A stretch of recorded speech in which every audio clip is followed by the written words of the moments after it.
কি আবেগ দোয়ার মধ্যে, কি ভাষা, কি লফজ।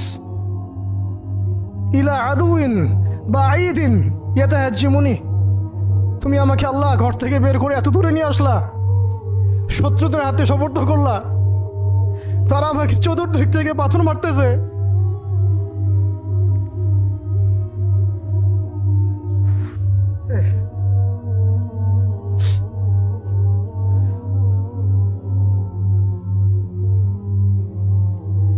আম্মি লা করিবিন মাল্লাকতাহু আমরি, পরে নবীজি বলছেন আম্মি লা করিব, নাকি আমাকে কাছের মানুষদের হাতে নিয়ে আসছো আল্লাহ।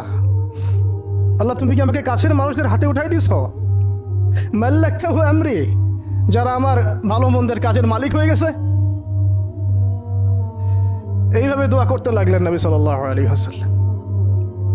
নবী সাল্লাল্লাহু আলাইহি ওয়াসাল্লাম রক্তাক্ত অবস্থায়, ক্ষতবিক্ষত অবস্থায়, তার পাশে যায়েদ ইবনে হারেসা রাদিয়াল্লাহু আনহু, তারা আল্লাহ রাব্বুল আলামিনের কাছে দোয়া করতেছেন। এই দোয়াটার নাম হচ্ছে মাজলুমের দোয়া, দুর্বলের দোয়া।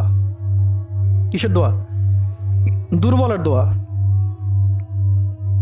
দোয়ার শব্দগুলো এমন ছিল, আল্লাহুম্মা ইন্নাকা তাসমাউ কালামি, আল্লাহুম্মা ইন্নাকা তাসমাউ কালামি, হে আল্লাহ নিশ্চয়ই নিশ্চয়ই আপনি আমার কথা শুনছেন। আমাদের নবীজি বলছেন আল্লাহুম্মা ইন্নাকা তাসমাউ কালামি, আল্লাহ আপনি নিশ্চয়ই আমার কথা শুনছেন।